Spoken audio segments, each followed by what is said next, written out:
Hey guys, Mike here from Lunch Money Comics. It's that time of the summer again. I am back in Brimfield, Massachusetts at a gigantic flea market, and I don't think we need a clairvoyant to predict. I'm probably gonna find some pretty good stuff.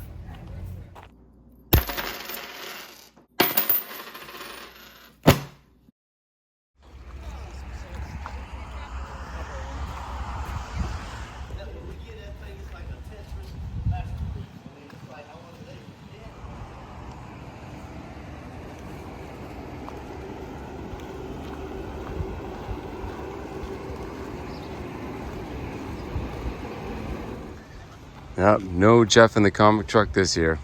Bummer.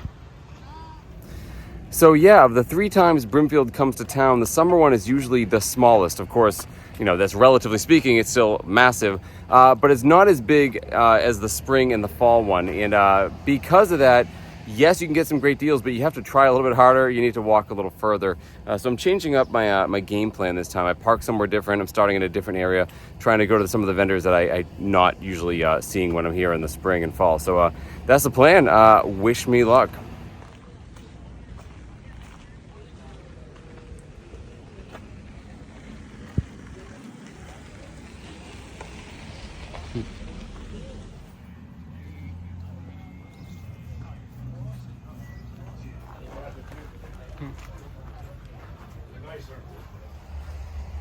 There's some comics here.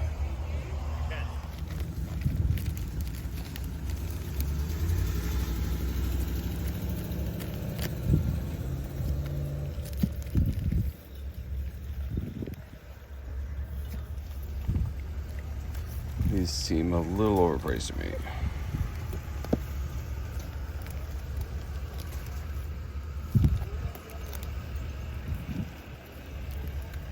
Not awful.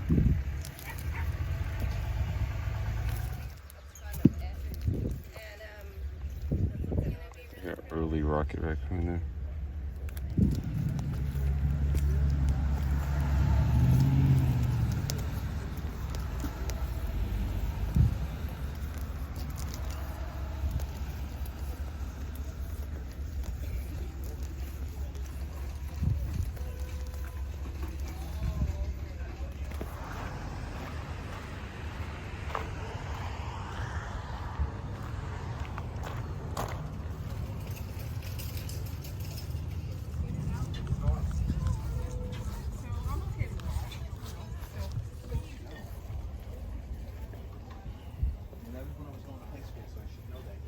Mm-hmm.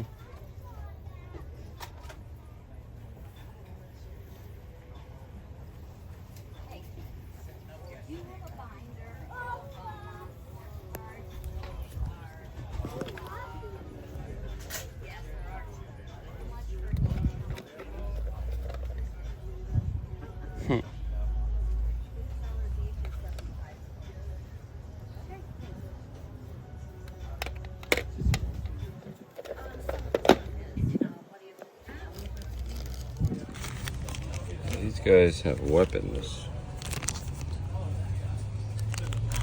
which is what you're looking for, right?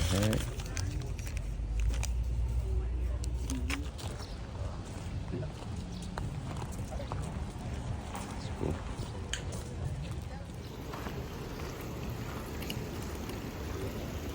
I always love this area.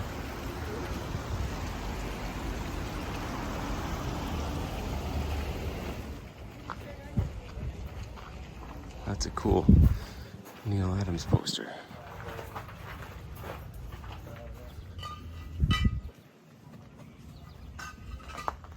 You know, it's hard to find an electric Brazil out. Magazines. Ooh, we got pulps.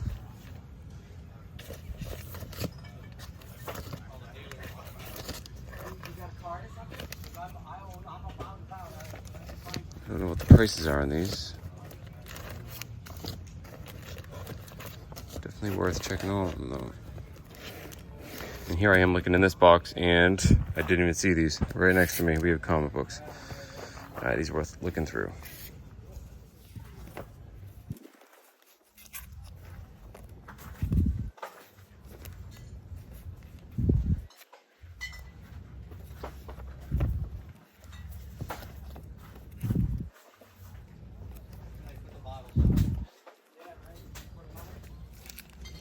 kind of sticking together.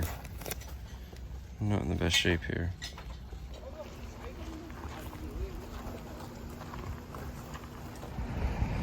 Yep, and because I'm here on the first day, there's a lot of fields that are not open yet. They don't open until later in the week, and I only have today. So gotta make the most of it with what I got, which despite the size of this flea market, admittedly, ain't much. All right, let's try this one. This field's open. $5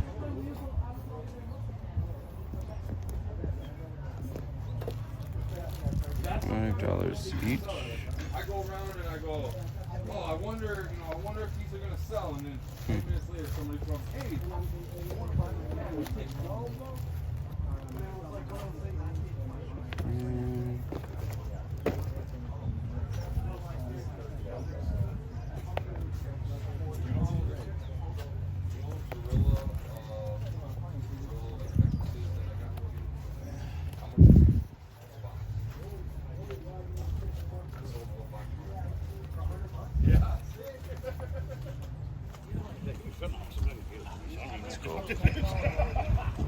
Oh, are those comic books? Comic boxes. What's in them?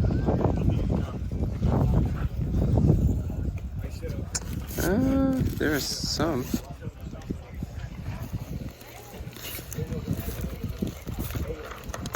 It's pretty random.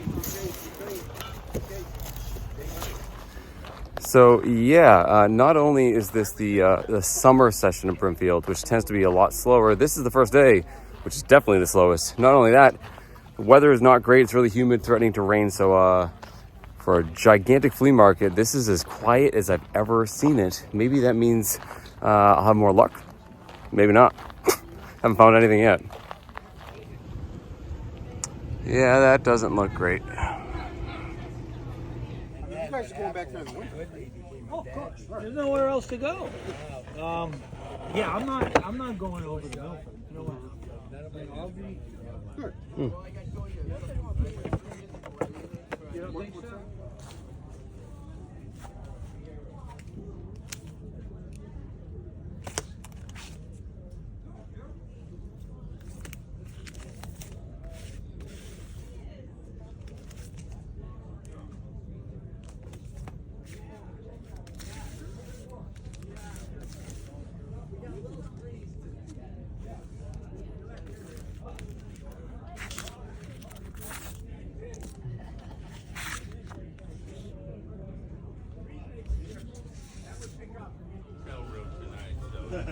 It's gonna get so much better. Nice spotted.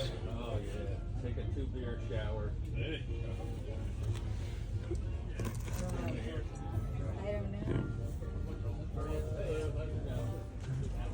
Spot some comic books there. And here. Peak. Gold Key, Whitman, funnies. Okay. Let's go through this more carefully. More of the same.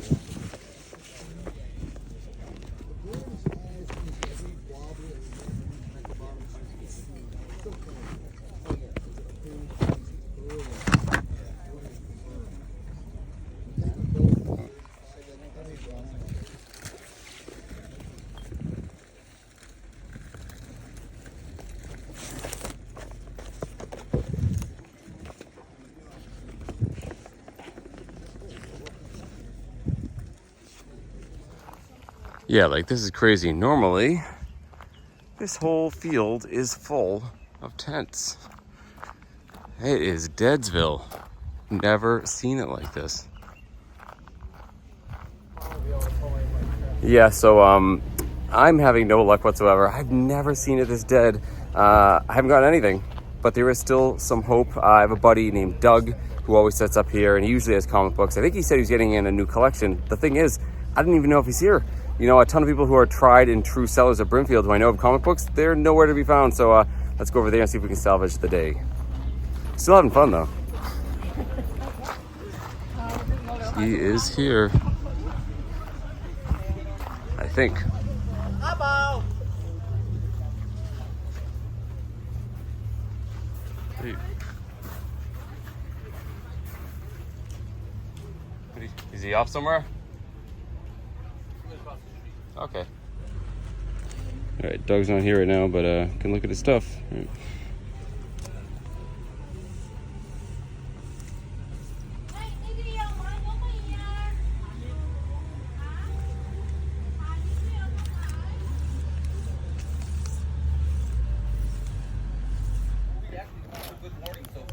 Oh, good. Oh, that's good.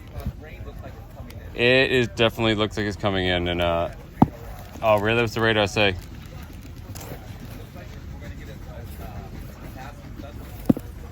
Fun.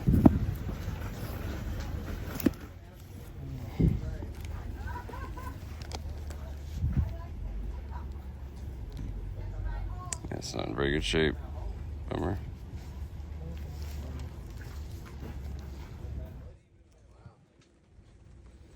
Second Superman Flash race, I think. Looks like that cover. Well, I'll tell you what, Doug. I haven't gotten a single thing today. Okay, well, I tell you what. So The box is over there. So no pressure. Big discount for you. Okay. And anything in the boxes here. Okay. There's a few exceptions. Yeah. But overall, I'll All right. go right. Yeah, no And pressure. some of my other stuff over here. This have discount, but. Yeah, I'll take a look at that. The good stuff there. I sold all my. I went through all my Ninja Turtles after last show and repriced them all because I did have them way too high. I don't know what. Sometimes Oh, that's I don't know what I'm okay. thinking of. No, But no, anyway, it's fine. But then I got a referral from your channel from someone from up here. Really? And they bought it for their son, a 13-year-old son. Nice. And he bought them all, except I have this one left, and this one was autographed inside by. Good Ethan job. Laird. Which one is it? It was the instruction, like the Oh, yeah. number one, but the whatever. You had this. training. You had this here last time. Yeah, I did, but I didn't know that it was Yeah, autographed. I mean, I didn't even You look go at it. Look at it. You can. No, that's pretty cool. Huh. Huh? It's on the inside of the front cover that they signed. Yeah, they do that a lot. Huh? That's cool. Yeah, I guess we'll peek at it for the channel, for the audience, right? They got to see it. Yeah, I looked right over this book last time. I thought it was cool. I thought it was interesting, but I never would have opened it up. Yeah, that's the whole thing of it is because they autographed it. That's what, Oh, there it is. Cool. Very cool. Yeah, it's been seeing better days, but yeah, I know. It's a.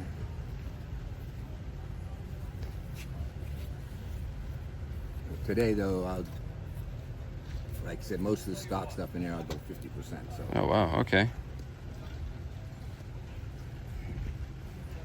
I used to own this book, and I traded it, and I kind of regret it. Yeah. All my yellow covered Superman, like my early stuff I had, after I sold those, I regretted it. I wish I had them now. All the Golden Age stuff. Yeah. That's the best. Oh, here comes the rain. Good thing I'm under Doug's tent here. All right, let's look in here. Oh, there's this. He still has this.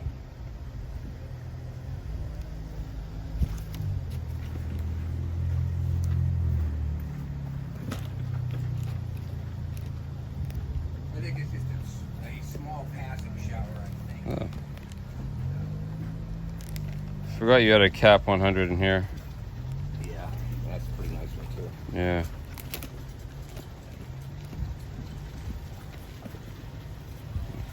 Just traded this one. Yeah. That needs a press, huh? I do a lot better on that. Yeah. I like that. I've always liked that book. That was very cool. That's the thing. The ones you really like, it's hard, you. And you just keep buying them. You gotta let them go, This is buy it, but and you then keep we buying price it. and we think, this is Exactly. First Power Girl. I don't even know what that one goes for, actually. Let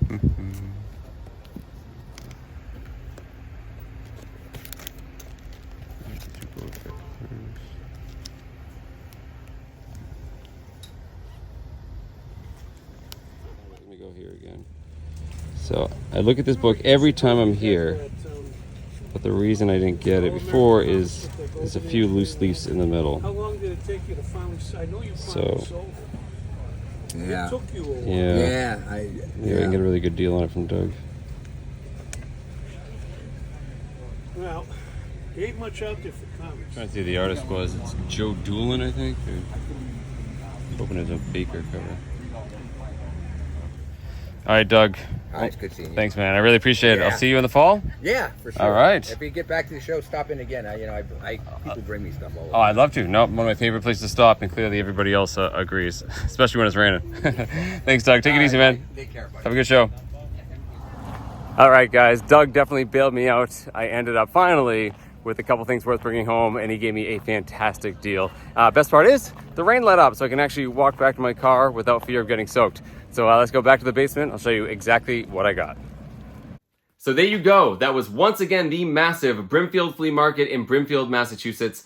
I said it in the footage, it's worth repeating again. I often say that Brimfield is one of the largest flea markets in the country, if not the world. And I've had some people push back against that claim down in my comments, but here's the thing, guys. It depends on how you define it. How do you define a flea market, and how do you define size? In terms of a flea market, are we talking outdoor only, or can it be inside? Are we talking modern stuff, or primarily only antiques? In terms of size, are we talking total acreage? Are we talking total number of vendors, total number of visitors? By any of those metrics, Brimfield is clearly one of the biggest in the country. However, not always. Yeah, because it comes to town 3 times a year, spring, summer, and fall, for a week each time. And of those 3 sessions, the summer, sort of paradoxically, tends to be the smallest one. Yeah, I don't know if it's because people are on vacation. It tends to be hotter. The weather's not as good. You get thunderstorms. I'm not entirely sure, but the summer one tends to be the most quiet. Now, guys, I'm speaking relatively. It's still massive compared to most flea markets. But even then, of the days that you go, you know it fluctuates. The first day, the day I was there, is Tuesday. I was there Tuesday morning. I like to go on the first day to try to get to some of these vendors before all the masses show up later in the week. But as the week goes on, other fields open up. You get more vendors on different days. On Wednesday, Thursday, Friday, it continues to grow. So I was there on the first day of the smallest session of the year. And even then, of all of my years going to the show, guys, that was definitely, I think, the smallest I'd ever seen. It had the least amount of vendors and the least amount of people. I'm not exactly sure what's going on. I was talking to a buddy of mine who sets up there all the time, and he told me he definitely has seen a trend in terms of the larger flea markets where they are getting smaller. I've noticed some small flea markets are definitely booming these days, but these bigger ones where things tend to be more expensive, yeah, people just aren't spending money. This could be an economy thing. It has nothing to do with the weather, right? But still, I was shocked. There were some fields that are normally completely full. They were half empty. There were vendors that I know are tried and true, always there. They weren't there. In terms of comic books, yeah, I found comic books, just nothing really that good, nothing priced really well, and nothing really worth bringing home. So much so that I got worried that I wasn't going to have enough footage to make a video at all, at least not on comic books. I found plenty of cool antiques.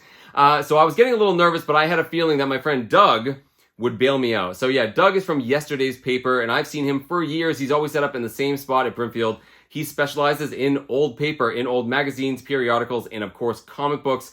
So I was pretty sure I'd be able to get something from Doug, and man, did he not let me down, because not only did I get some awesome comic books, I only got 2. I only got 2 comic books, but they were absolutely awesome, and I got them for a ridiculously good price. I can't wait to show them to you. Before I do, if you want to support the channel, head on down, hit that like button, and you can follow me on Instagram under Lunch Money Comics IG.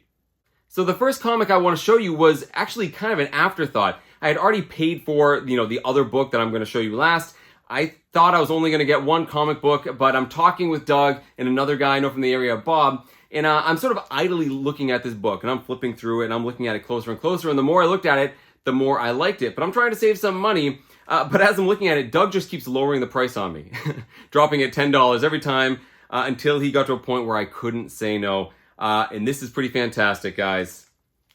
It's this. This is Jungle Comics number 79 from 1946. And yeah, this is a golden age sort of jungle book featuring some good girl art. Now, these are pretty common back then, whether it was Jungle Comics or Jumbo Comics. They usually featured a jungly type girl, sometimes a damsel in distress. And you see in this case here, we have a woman who's being abducted by a gorilla, it looks like. And this has a cover by Joe Doolin. There's lots of different artists that worked on the inside. And this is a story called Death Has 1,000 Fangs.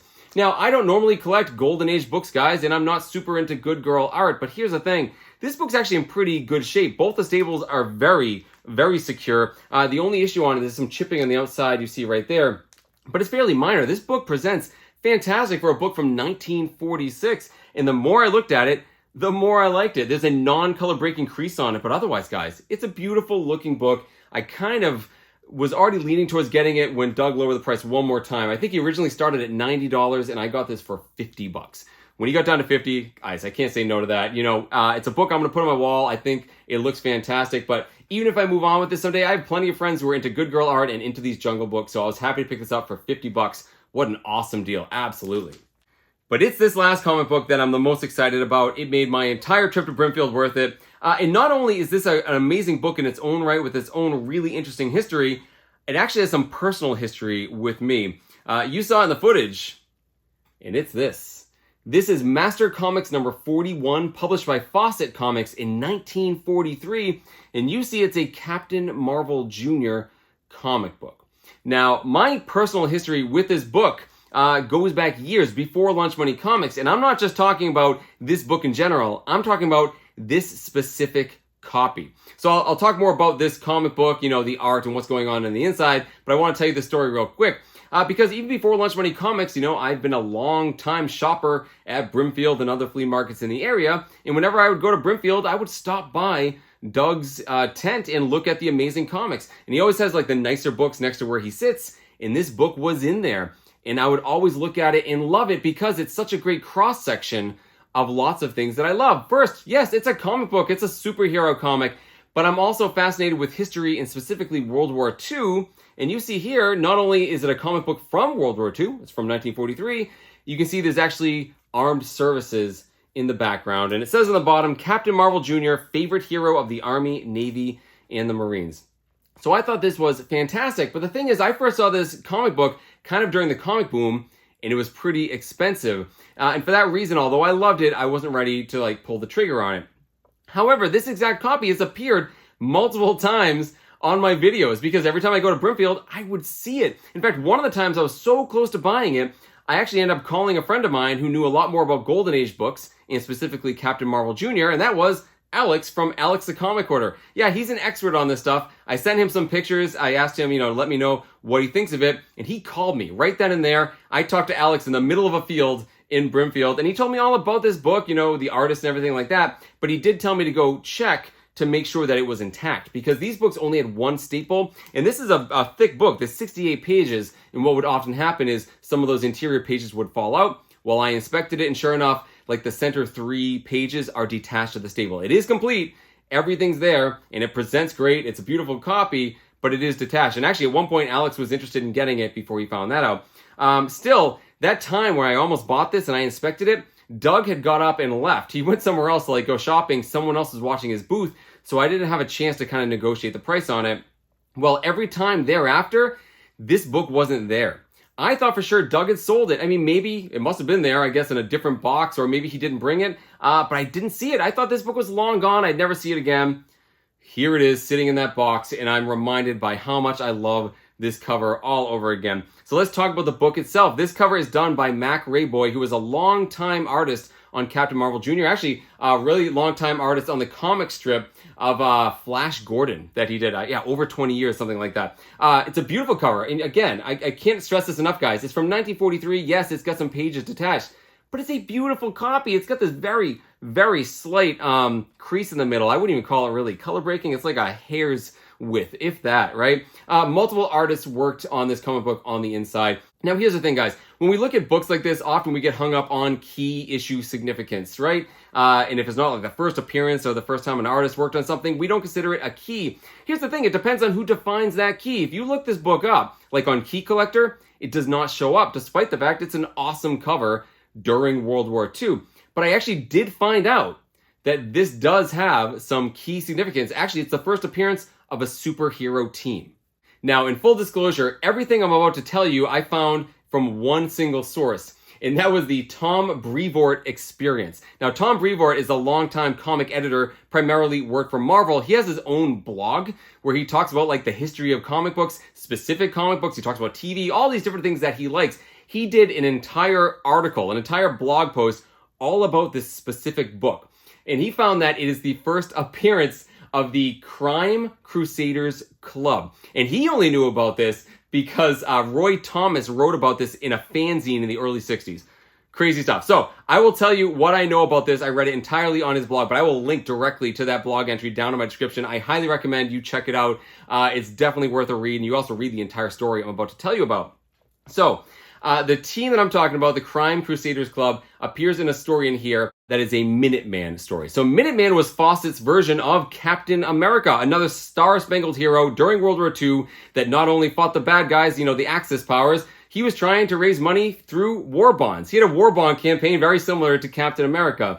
And in his story in here, he's sad that he's not raising enough money, and he realizes that there's a section of the U.S. public that does not give their fair share of finances to the war effort, and that is criminals. Yeah, he says criminals and the mob don't give enough money to the war effort, and he gets together with 3 other heroes, Captain Marvel Jr., as well as Bullet Man and Bullet Girl. Basically, like some of the preeminent superheroes that Fawcett was publishing at the time. And this is important, guys, because back here in 1943, there were barely any superhero teams. For that reason, this is a very early first appearance of a superhero team of sort of like the all-stars of a publisher. I also want to point out this is the only appearance of that team is in this book.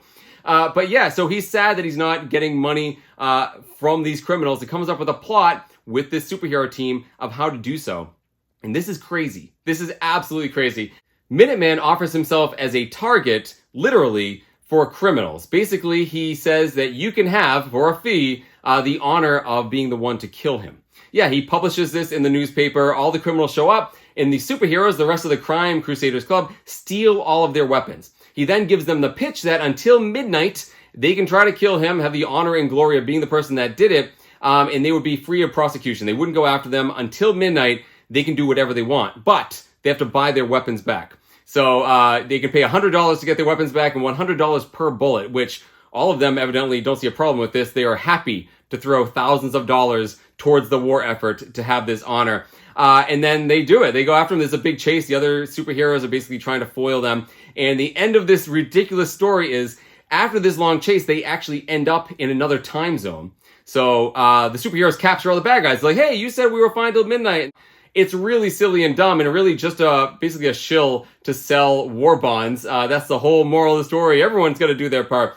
But it's really fun and really cool. And once again, goes to show, just because someone says something's not a key issue, guys, there's always something special you can find in these books. And I didn't know about that story at all when I got it. I got this purely for the cover.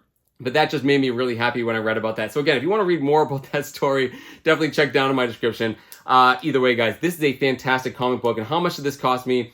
He sold this to me for $100. Yeah, originally, guys, this was over $300 when I first saw it. Kept coming down, and when I showed that there was some detached centers, and he, again, Doug's a really good guy. He likes my channel. He wanted me to have this book. He sold it to me for $100. I think that's a fantastic deal. I cannot wait to put this on my wall behind me. I absolutely love it. Head on down in the comments and let me know what you think of this book. Is this book as cool as I think it is? Or is this old history lover just looking at this through, sepia tinted glasses? I'd love to know. For that matter, what do you think of this book? Another awesome Golden Age book at a great price. And guys, honestly, this might be a first in Lunch Money Comics history. I went to a gigantic flea market and only ended up with 2 comic books. Neither are DC, neither are Marvel, and they're both Golden Age. That's definitely never happened on this channel before. But honestly, guys, I'm thrilled with both of these pickups and the price that I paid. Head on down in the comments and let me know what you think. And that is it. Keep hunting for comic books in strange and unusual places like gigantic flea markets, even when they're not that good. Thank you all so much for watching, and I'll see you all next time.